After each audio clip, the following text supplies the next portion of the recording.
I'm Felix Jones, your stand-up comedian for tonight. Well, for today. Anyway, loads of jokes to tell, not much time, but as my ex-girlfriend will tell you, I'm a fast worker.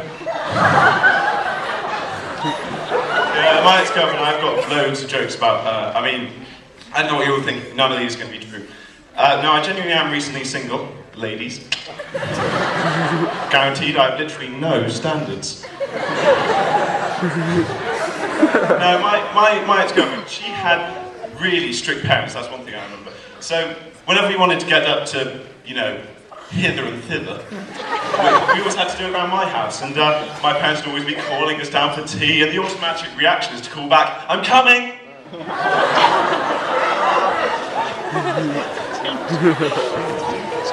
No, but seriously guys, the breakup actually did hit me pretty hard, you know. Started affecting my education, stopped getting schoolwork in on time. Well, you know, it's hard to type with one hand down your trousers. No wonder I got kicked out of the library.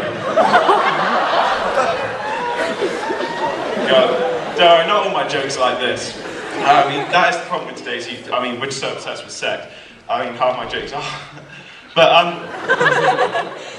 let's talk about something else. Let's talk about something that's funny. Twilight, that's funny. Give us a cheer if you're a girl and you've seen the latest Twilight movie. Yeah, quite a few of you, yeah. Give us a cheer if you enjoyed it. Just a few mental people out there, yeah. Oh my god, yeah, I saw the latest Twilight movie. Give us a cheer if you're a boy and you saw the latest Twilight movie.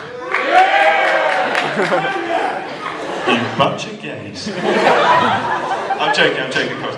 No, I saw it in some desperate pursuit of material. This movie, basically, the plot of this, pretentious annoying girl and pretentious annoying boy have gotten together and given birth to scary CGI-faced child.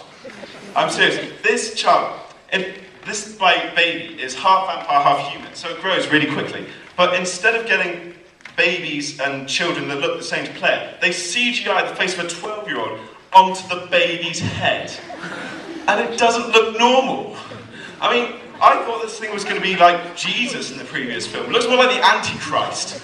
Every scene it's in, I expect to hear, "You blood-sucking pricks will burn in flame, I am the son of Satan!" But I digress. Anyway, in this movie, basically, it's all based on a misunderstanding, because the big bad vampires, called the Volturi, have got rules against having vampire babies. They also seem to have a rule against heterosexual haircuts. But the thing is, this baby isn't actually a vampire baby, it's actually sort of half human, half vampire. So it's growing. So they actually have it completely wrong. And they'll ask the obvious question, why don't we just tell them that it's not a vampire baby? They're coming here to fight, not to talk. Yeah, why can't we just send somebody ahead? Because the movie needs a climax. Okay, and so they spend 2.5 hours going around the world collecting these vampires. Oh, one big part of the plot. Don't worry, this plot line goes nowhere, just like all the others. The two of the main vampires, called, Jasper and Alice, one of whom can see into the future, they disappear, and they send back this note to the other vampires, which is torn from a page torn from the Merchant of Venice. It's basically got no information on it.